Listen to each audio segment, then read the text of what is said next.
Summer will soon end, and while most school students spend 3 carefree months puffing on disposable vapes behind garages, graduates will be preparing for an adult, almost fully independent life without parental supervision. For some, moving away from a loving mother into some dormitory full of cockroaches is a serious trial. For others who value freedom above all else, it is a long-standing dream, and they begin 6 months in advance to gather their belongings and make plans for an independent and carefree life.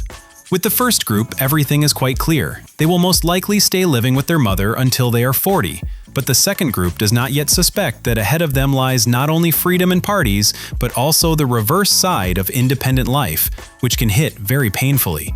Personally, while I was living with my parents, I wanted to leave as soon as possible.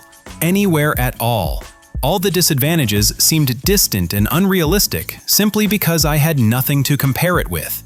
It seemed to me that if there was no constant supervision and no demands to clean my room, life would become much better and more fun. And besides, I would be able to buy whatever I wanted. Pure bliss. But then, suddenly, it turns out that even for shower gel, which at home was always free, you have to pay. Moreover, the amount you will sometimes spend on consumables and clothing can even be greater than what you spend on food.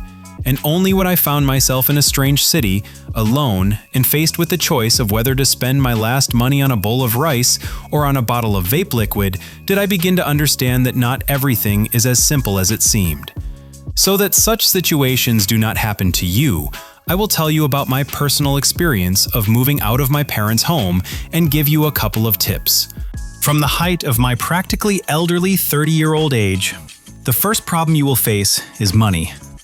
There will never be enough of it.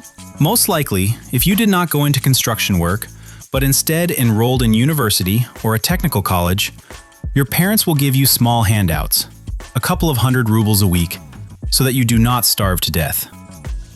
At first, such sums will make your head spin. But after realizing the prices of food, clothing, and consumables such as shampoo, you will very quickly want more, and preferably a lot more, quickly, and ideally while lying down and looking at your phone. And then, sooner or later, that same buddy will come to you, the one who knows a sure scheme to make money. You should immediately send such a friend far away the moment you see him, because in 99% of cases, he will offer you some nonsense like a secret method for exploiting slot machines in casinos, fixed matches, or crypto predictions from idiots just like him who call themselves analysts.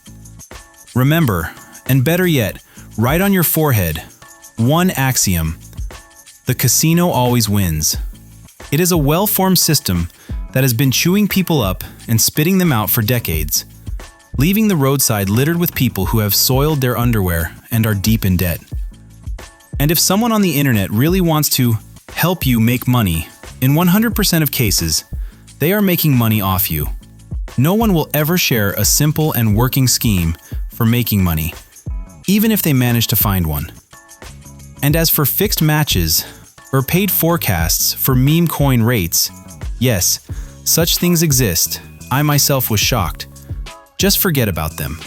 Such information is available only to the closest inner circle, and they can easily make a million themselves.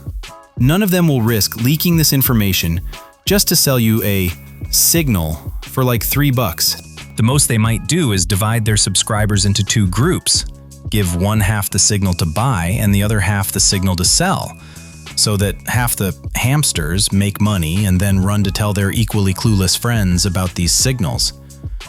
In the same category are loans and installment plans for various wants, like the new iPhone. At first, it seems like you will get the phone now and only have to pay for it later, but that later comes very, very quickly. To understand whether you can handle a loan or not, try living for at least 2 or 3 months while setting aside the amount you intend to pay for the loan. This way, you will check whether you can manage it, and at the same time, you will save some money. A slightly more ambiguous and sometimes even very financially beneficial path would be to enter the social circle of well-off people who want to start some business or project. Yes, there is a significant chance of investing money and losing it, but if you have enough brains to test some idea with minimal investment, and it pays off, then you can try to expand, and there is a real chance of getting into a profitable business at the very start. The main thing is to assess risks and, again, not get into debt or illegal activities. The second most important thing is food, and the quality of your food will most likely depend simply on its price. One wise man once said, "You are what you eat." Well, guess which of these 3 shelves in the fridge was mine? As you might have guessed, this guide is not intended for those who can afford to order delivery, so the rich kids can skip this part. Also, if you have enough money to eat at the cafeteria at least once a day, congratulations, you are unlikely to suffer from ulcers or diarrhea. But if you fell for the words of that friend from the previous point, or simply want to save as much money as possible, then things get more interesting. First of all, throw away the stereotype that instant noodles are food for the poor. Now you'll be eating them only on holidays. The price of a box of instant noodles that will not even fill you up can easily buy 1 or 2 kilos of cheap pasta and a packet of chemical seasoning like Mavina.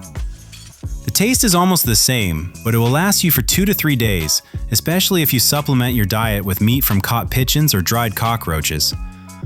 Also, do not forget to diversify your meals with grains.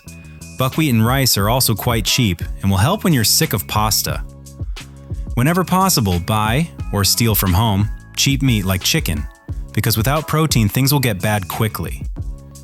And most importantly, do not forget about vegetables, because without fiber, at some point you might simply stop shit. And you understand yourself that if nothing is done about it, it will lead to nothing good. In the end, health problems will cost you more than a kilo of cucumbers.